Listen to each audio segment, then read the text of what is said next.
Inihalin tulad naman ni Senador Joker Arroyo sa nagbabanta umanong martial law ang pagharang ng Administrasyong Aquino kay dating Pangulong Gloria Arroyo na makapagpagamot sa ibang bansa. Saksi si Jam Sisante.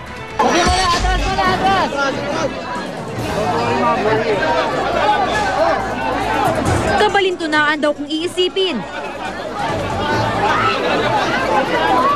Ang ginawang pagpigil ng Administrasyong Aquino kay dating Pangulong Gloria Macapagal Arroyo na makapagpagamot abroad.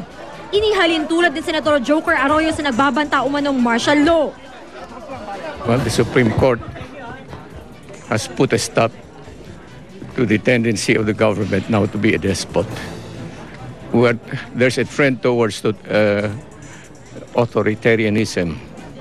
Imagine the proposition of the government is that the rights of the survival of the state is superior to individual rights.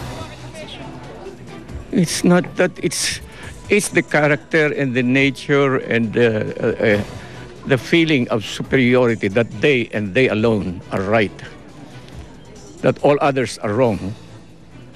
That is actually the same as martial law. That's what we suffered during martial law. Dapat daw galangin ng ehekutibo ang temporary restraining order ng Korte Suprema na nagsususpinde sa watchlist order laban sa dating Pangulo at sa asawang si Attorney Mike Arroyo. Bill of Rights, human rights are not only for the good people. They're for the good and equally for the good and the bad, for the rich and the poor, the convict and a free man. Maging si Senadora Miriam Defensor Santiago, sinang-ayunan ng TRO ng kataas-taasang hukuman. It is a very serious and grave mistake to think that national security, public safety or public health can be interchanged with national interest. You are putting words in the mouth of the Constitution. That is why the Supreme Court ruling is correct. Tingin tuloy ng ibang senador, walang ibang dapat sisihin kundi ang DOJ rin na wala pang naihahaing kaso sa korte laban sa mag-asawang Arroyo. They had all the time in the world to conduct or finish the preliminary investigation and file the information in court and wait for the warrant of arrest to be issued. Ang nangyari, nagdili-dali, nag-focus do sa issue about the WLO, naubos yung oras sa media sa pakipagsagutan sa media, nakalimutan yung preliminary investigation. Ang tamang proseso at paraan kasi sampahan ng kaso si dating Pangulong Arroyo at si FG at humiling ng HDO o Whole Departure Order mula sa korte. Bagamat sinabi rin ni Senador Franklin Drilon na dapat magsampalan ng kaso sa korte ang DOJ kung may sapat na basihan, ipinagtanggol pa rin niya si Justice Secretary Laila De Lima.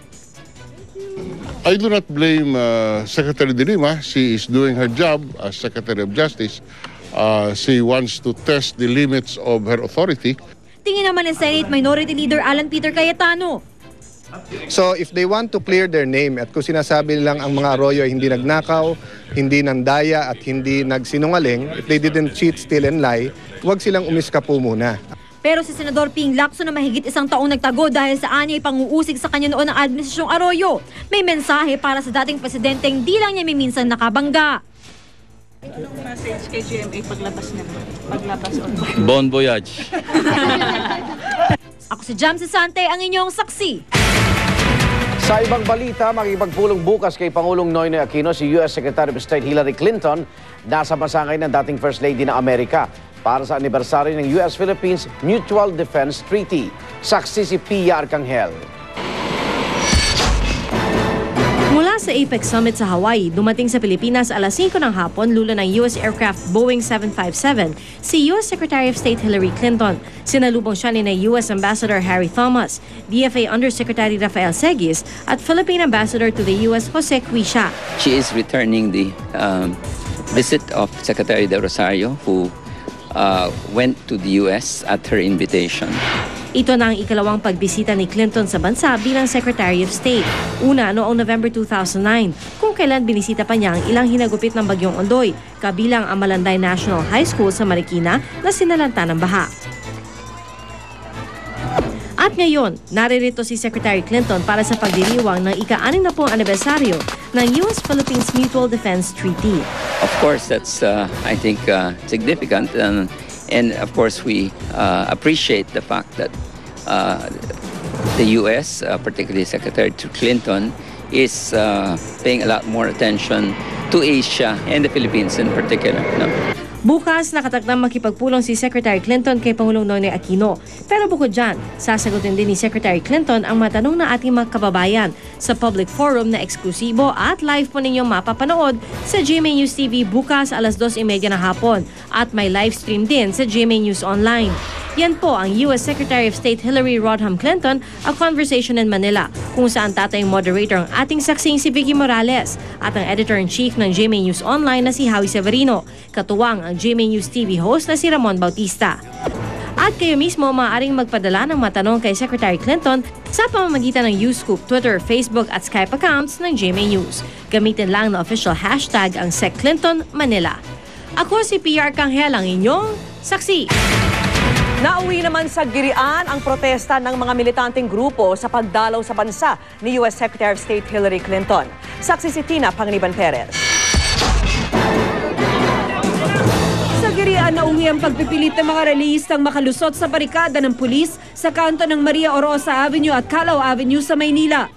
Target nilang marating ang U.S. Embassy sa Rojas Boulevard para ipahayag ang pagtutol sa pagbisita ni U.S. Secretary of State Hillary Clinton na naririto sa bansa para sa pagdiriwang ng ika-60 anibersaryo ng Mutual Defense Treaty ng Amerika at Pilipinas.